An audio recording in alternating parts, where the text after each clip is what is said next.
Hello everybody, I'm back here and today I'm going to transform this beautiful glued canvas. What I did is I used very old door. You would not believe. We did have a very old cupboard. We did have this door and I paint them and hang them here, and then I glued on it this canvas. Now I'm going to paint some beautiful painting. I done some start, so now I'm going to continue. So stay with me to see how did it ended.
So guys, when I did get my 3 doors above our bed, my husband said, "Oh my God, that sounds crazy, just like you."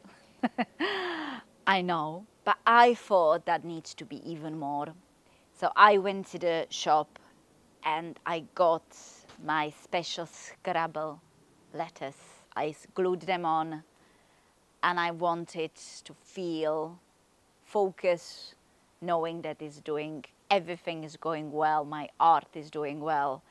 And I loved putting them, adding them the extra dimension, and I think it looks beautiful.